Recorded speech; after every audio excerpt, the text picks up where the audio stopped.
ప్రభుత్వం చేయని కార్యక్రమాలన్నీ కూడా ఇక్కడ చేపట్టాం.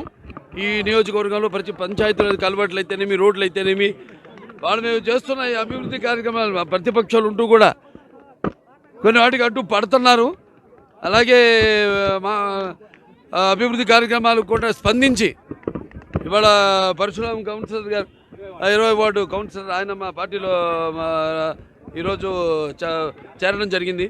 ఆయన సాధారణంగా ఆహ్వానిస్తున్నాం. అలాగే అభివృద్ధి కోసం పాటుపడే ఎవరైనా సరే ముందుకు రావాల్సిందిగా ఈ యొక్క ప్రజల ఎవరైతే మీకోసం మిమ్మల్ని ఎన్నుకున్నారో ఒక అభివృద్ధి కోసం అయితేనేమి, సంక్షేమ కార్యక్రమాల కోసం అయితేనేమి, వాటికి మీరు కూడా స్పందించి ముందుకు రావాల్సిందిగా, ఇందులో భాగం కావాల్సిందిగా కోరుకుంటున్నాను. అలాగే నాయకులు బాపిరెడ్డి గారు అయితేనేమి అందరూ కూడా ఇవాళ ఈ పార్టీలో చేరడం జరిగింది.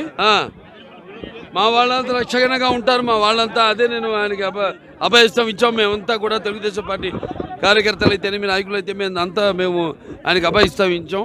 తప్పకుండా మిమ్మల్ని కంటికి రెప్పలా కాపాడుకుంటామని, ప్రజలను ఎలా అయితే కాపాడుకుంటున్నామో అలాగే ప్రజాప్రతినిధులను కూడా వాళ్ళు కాపాడుకోవాల్సిన మంచి పనుల కోసం సహకరిస్తున్నా, చేయి కలుపుతున్నా ప్రతినిధులను కూడా వాళ్ళు బెదిరించి ఈ ఒక్క విషయంలోనే కాదు, అన్ని ఇప్పుడు ఇసుక మన లేకపోతే ల్యాండ్ మాఫియా అయితేనేమి ఇలా చూస్తున్న విచ్చలు విడిగా ఎక్కడ పడితే అక్కడ ఇష్టం వచ్చినట్టు వాళ్ళు దొవ్వుకుపోతున్నారు.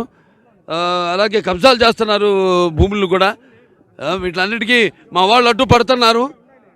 సో తప్పకుండా ఇటువంటి వాటికి అన్నిటికీ ఎప్పుడు మేము అడ్డు పడతాం.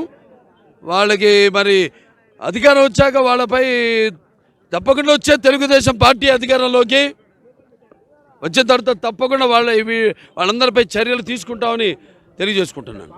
నా ఒక్కడి ఇష్టం కాదు అది. అక్కడ సామాన్య కార్యకర్త నుంచి వార్డు నాయకులు అయితేనేమి అందరి ఒక వాళ్ళ అభిష్టం మేరకే అందరిని చేర్చుకోవడం జరుగుతుంది పార్టీలో. వాళ్ళు కూడా ఏ పదవులు ఆశించి రావట్లేదు. మేము చేస్తున్న సేవా కార్యక్రమాలని చూసి వాళ్ళు స్పందించి వాళ్ళ ప్రజలకి సమాధానం చెప్పుకోలేక ఎన్నుకున్న వార్డు ప్రజలకి, వాళ్ళకి లేకపోతే సర్పంచులు కానివ్వండి, వాళ్ళ పంచాయతీ ప్రజలకి సమాధానం చెప్పుకోలేని పరిస్థితుల్లో ఉన్నారు. ఇవాళ చూస్తున్నాం. మొన్న నేను అసెంబ్లీకి వెళ్ళాను. సర్పంచులంతా కూడా వచ్చి చలో ముట్టడిద్దామని వచ్చారు. వాళ్ళ మీద ఎంతో అమానుషంగా ప్రవర్తించి వాళ్ళందరినీ వాళ్ళ నిధులన్నింటి కూడా డైవర్ట్ చేసి వాళ్ళకి ఒక తట్టెడు మట్టి కూడా ఒక గోతిని పూడ్చే పాపానికి పోలేదు వాళ్ళు. అటువంటిది మేము చేస్తున్న వాటికేమో అడ్డుపడడం, మీరెవరు చేయడానికి అంటాం. ఇటువంటి రాష్ట్రం అంతా చూస్తున్నాం. సో తప్పకుండా వీటికి వాళ్ళు ప్రాధాన్యత ఇస్తాం. వాళ్ళు డెఫినెట్గా వాళ్ళు ఎన్నుకున్నారు ఆ వార్డు ప్రజలు కాబట్టి వాళ్ళు కూడా తప్పకుండా వాళ్ళకి మేము ప్రాధాన్యత ఇస్తాం.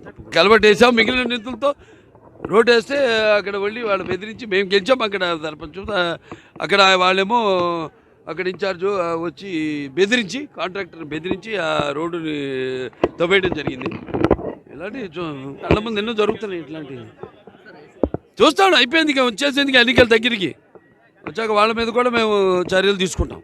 వాళ్ళు విడిచిపెట్టే పని లేదు, వాళ్ళని వదిలిపెట్టే పని లేదు. పదాలు తెలియని పెదవులకు అమృత వాక్యం అమ్మ. సంతానలేమి సమస్యతో బాధపడుతున్న ప్రతి స్త్రీమూర్తి బాధను మేము అర్థం చేసుకోగలం. Fertinine world best embryology lab మరియు జిల్ట్రిక్స్ అలారం సిస్టాన్ని మొట్టమొదటిసారిగా ఏపీ మరియు తెలంగాణలో ఈ నెల 9న ప్రముఖ సినీ నటి స్నేహ, స్పెయిన్ దేశానికి చెందిన international senior embryologist Javier Herrera గారు ప్రారంభించారు. ఈ శుభతరుణంలో రక్త పరీక్షలు, AMH test, RBS, semen analysis, ultrasound scan, follicle scan ఈ నెల 31 వరకు ఉచితంగా అందిస్తుంది. ఫెర్టినైన్ అంటే సంతానం, 49 అంటే సంతోషం.